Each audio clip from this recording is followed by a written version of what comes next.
Shalom, back again with another lesson. Before I begin this lesson, I'd like to begin by giving all honor, glory, and praise unto Yahweh, Bahashem, Yahweh Shai, Bahashem, Recha, Kodash. I'm going to give double honors to my elders and apostles and elder bishops of Great Millstone who rule well, where I've learned this truth from. I want to say peace and salutations to you, Akim, you brothers out there laboring, pushing this word out in all truth and in sincerity, presenting your bodies as a living sacrifice, which is your reasonable service. I want to say shalom to you, Akwaf, you Israelite sisters out there that may be listening, and also to you Israelites that are scattered across the four corners of the earth.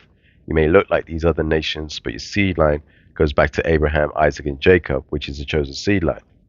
So the main topics of discussions recently has been around the war in Iran, and everything's been happening so fast that it's getting harder and harder to keep up with everything because so much is going on, so many things are happening, and so much information has been put out that if you miss a day, you definitely miss a lot of information, right?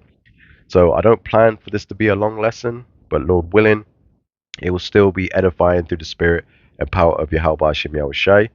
But in this lesson, I would like to speak on walking by faith and not by sight, because Lord knows that we're definitely going to need to rely on faith a lot in these days ahead, right?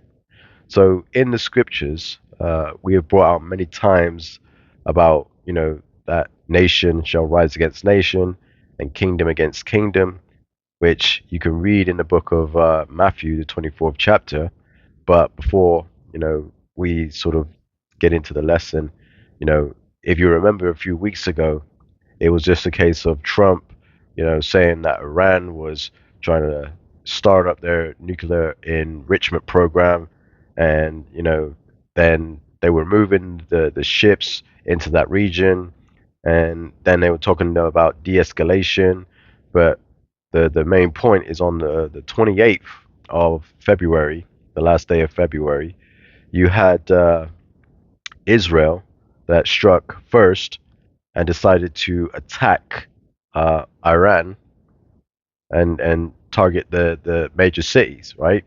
Now, when you read the scriptures always also talks about the least of the flock shall draw them out, which the least of the flock is Israel, right? And you can read that in the book of Jeremiah, the 49th chapter, 49th and 50th chapter, you know, which obviously when Israel decided to strike first, America also joined in with those strikes, right?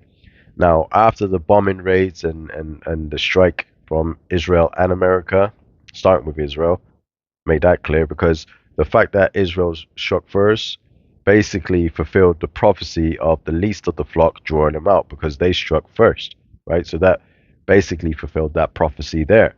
Now, when they were finished with the bombing, Iran sent a retaliation strike on Israel, as well as all the bases in the region. All the bases got hit with missiles, and I think Israel itself got peppered with a lot of missiles from Iran to basically deplete their the defense, or to weaken their defense system, the Iron Dome system, right?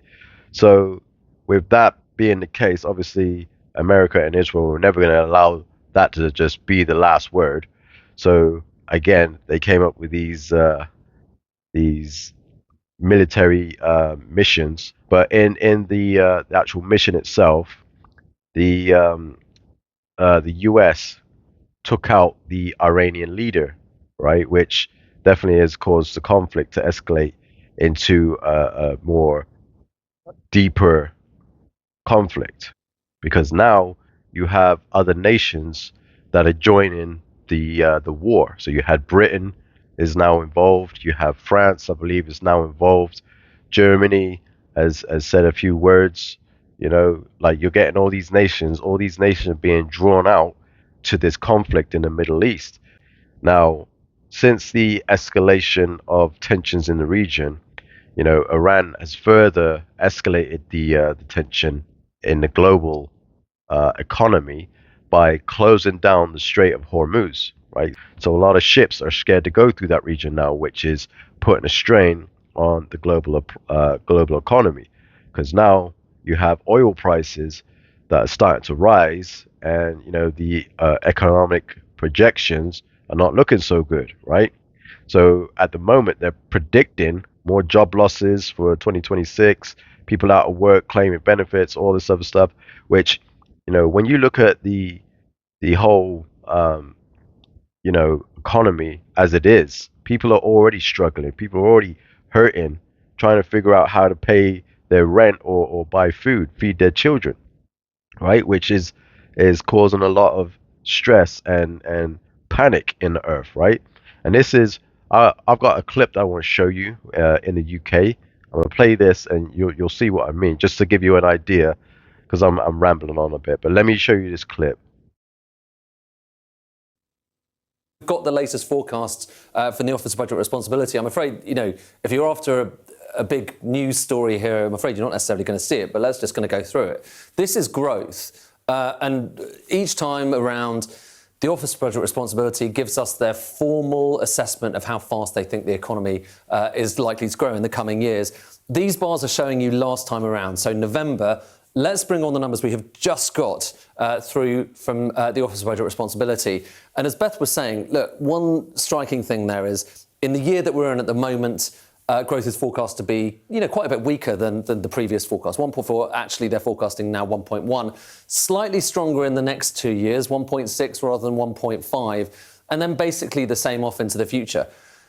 But the thing that this chart doesn't necessarily make clear, and those numbers don't necessarily make clear, is that 1.5% is, hit by historical standards, it's just not that great. It's not great growth. Typically, you would, kind of 10 years ago, you'd be expecting the economy to be growing at about 2%, maybe 2.5% a year. That's trend growth, what economists are talking about. And that stuff matters, because that then gets doled out amongst all of us. Growth, what is it? It's just a measure of how much money the economy is generating. And that is, obviously, it's no worse, or indeed not much better than it was last time around. But it's not fantastic. And bear in mind, this was the government that said they were going to come in and supercharge growth and have the strongest growing economy in the G7. Well, certainly we're not looking at that at all here. But that's economic growth. Not much of a change, apart from a bit of a downgrade in the first year of the forecast horizon. Inflation. Now here is, I guess this is kind of the elephant in the room. This is what the Office of Budget Responsibility forecast last time around. 2% is the magic number, because that's basically where the Bank of England wants to get it down to. That was the forecast last time around. Here, look, bang on 2% again. But as I say, there is this massive, enormous elephant just outside of here, actually over in the Middle East at the moment, where oil prices, gas prices have gone up an enormous amount. And we can go back to those charts in a moment, but let's get through the numbers that they have just provided us with. Unemployment, that last time around was kind of heading down in the future. This is the key thing to look at, though, OK? So this year we're in at the moment, 4.9%. That was the forecast last time around. Look at what's happened this time around. So unemployment's higher. So this forecast shows that there are going to be more people out of work and trying to claim job seekers allowance, trying to get back into work, than there were last time around, or at least forecast to be last time around. And that goes also for the next year and for the year after that as well. And it's only towards the end of the forecast horizon that's down to that level as well. But like I say, again, that assumes that interest rates are going to be coming down, because that's part of the thing. There are many things going on there. That's part of the reason that unemployment's high, is interest rates are high as well. It makes it hard. But what if they don't go down? And part of the issue here is that elephant in the room. I'm going to quickly just show you this, because we're talking about inflation. We're talking about growth. We're talking about the state of the economy. And it is impossible to talk about that stuff without bearing in mind the fact that one of the single most important things that we all depend on, energy, and in this case, this is wholesale gas. Those prices have just shot up. And they've shot up at a speed, 98%. They've basically doubled in the past 2 days. That is a rate that we have never seen before. The level, happily, isn't quite as high as it was in 2022. But nonetheless, it is very hard when you look at a chart like this and see that that is, the highest level now since 2022, rising at the fastest rate that we have ever seen. It's very hard to look at all of that and then to refer back to those other charts I was showing you in a moment ago and think that maybe this is not quite what the government has just projected here. Not through any fault of their own. It's just that we are living in chaotic times at the moment, and you could hardly get more chaotic than the economic shockwave that is passing through from the Middle East at the moment. So as you see, like that sharp climb in gas and oil prices, I mean, everybody's going to feel it, right? So this is why I wanted to do this lesson on walking by faith and not by sight. Let me get into some scriptures, right? So this is the book of 2 Corinthians chapter 5, verse 7, right? And it reads, "For we walk by faith, not by sight," right? So it's right there. So, and that's why I'm saying it's very important for us to learn these things. Well, to start using these things, utilizing that. This is what we're going to need to start doing as we continue in this current climate. Because the faith we have is knowing that the Lord has got us covered. That's the faith we have. And you probably ask yourself, like, well, what is faith? According to the scriptures. So we're going to get that in the book of Hebrews, right? So in the book of Hebrew, chapter 11, verse 1, it says, "Now faith is the substance of things hoped for, the evidence of things not seen." So when time starts getting really hard, the faith is like, well, you're going to lose your job more than likely. You saw how on that video that the reporter was saying that in 2026 job losses are expected to be a lot higher. If you end up your company going under, you end up losing your job, being out of work, and you don't know how to pay your rent, you're just going to have to rely on faith. Again, I'll read in the book of Hebrews 11:1. "Now faith is the substance of things hoped for." Like if you lose your rent, you don't know how to pay for food, these are things that are hoped for, right? But it's the evidence of things not seen, right? So, you got to start having faith, right? Let's see. There is no physical guarantee that promises we won't be affected by these troubles that we're about to experience. So the best thing for us to believe in is to believe in what the word says. The word says if the Lord's going to look out for his people, then he's going to look out for his people. Now if we skip down to Hebrews 11:6, it says, "But without faith it is impossible to please him. For he that cometh to the Most High must believe that he is, and that he is a rewarder of them that diligently seek him." So if you diligently seek in the Lord, you will have faith that the Lord will provide for you, right? You have faith that the Lord's going to keep you good, And I'm not saying it's going to be, we're going to walk through these times unscathed, but just know that we are always going to be good, right? This is verse 7. It says, "By faith Noah, being warned of the Most High, of things not seen as yet, moved with fear, prepared an ark to the saving of his house, by which he condemned the world and became heir of the righteousness which is by faith." So that's a clear example right there. Noah is building the ark, and people must have thought he was crazy. Like, what are you doing building a big boat in the middle of nowhere? You know what I mean? You nuts. And then look how Noah was hey, he saved his family, from being drowned. You know what I mean? And that's the faith that we gotta have, right? It's the faith we gotta have coming into these times, because it's gonna get ugly out here. When them prices, when people are out of work and then prices start rising, well, they're already rising now. Like if you look at the petrol pumps, I mean, they've already started climbing. But if you think about like all the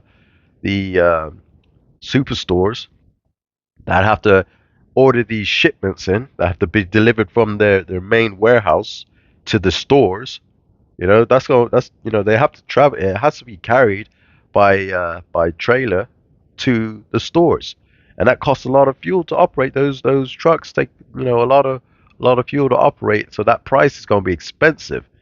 And you think the stores are going to absorb that price? They're definitely not. They're going to pass that price off onto the consumer. So it'll be, the next thing that goes up, the price of food will go up. Everything's going to start going up. And nobody's got the money to pay for it all. We're already struggling. So it's going to get ugly out here, right? But if we have faith, we just have to know that the Lord's going to look after those that diligently seek Him, right? Now, when it comes to when it comes to these days that we're getting ready to come into, that's going to be the straight and narrow path, right, that we got to walk in. I'm going to get the book of Second Ezra, and I'll probably leave it here because, like I said, I didn't want to make it a long lesson. But this is the book of Second Ezra, chapter 7. I'm going to start at verse 6 and then read down to 7. And it reads, "There is another thing. A city is builded and set upon a broad field and is full of all good things," right? So if you imagine all the good things are at this city that's in this field, right? So you're walking towards that city and you're thinking, yes, this is the goal. This is where we're headed, right? It says the entrance thereof is narrow. So it's a straight path to get there, right? It says, and the entrance thereof is narrow and is set in a dangerous place to fall, like as if there were a fire on the right hand and on the left a deep water. So you're walking this narrow path towards this city with all the good things in this field, right? Beautiful field, everything, right? You're walking towards that city, but there's a lot of danger to get to this place, right? So on the right hand, there's a massive roaring fire, but on the left hand, a deep water, like a raging water. So if you sway a little bit to the right, you're going to fall in the fire. You sway a little bit to the left, you're going to drown and swept away in that raging water, right? That's the mindset we have to have when we're having this faith, when we're walking towards the goal. And the goal is is deliverance, basically, is what we're trying to reach. So we're going to go through the valley of the shadow of death, right? Matter of fact, let me grab that real quick. 1 second. This is the book of Psalm, chapter 23, and I'll go from verse 4, right? So it says, "Yea, though I walk through the valley of the shadow of death, I will fear no evil, for thou art with me. Thy rod and thy staff, they comfort me. Thou preparest a table before me in the presence of mine enemies. Thou anointest my head with oil, my cup runneth over. Surely goodness and mercy shall follow me all the days of my life, and I will dwell in the house of the Lord Yahweh forever." You see?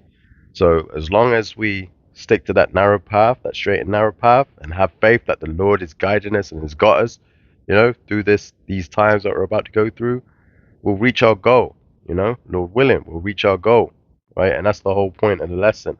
So I'm going to leave it there. But I pray that this lesson has been edifying through the spirit and power of Yahweh Ba'ashem Yahushai. I want to give double honors to my elders and apostles and elder bishops of Great Millstone. I want to say shalom also to you hopeful elect that tuned in. And it's on to the next, Lord willing. Shalom.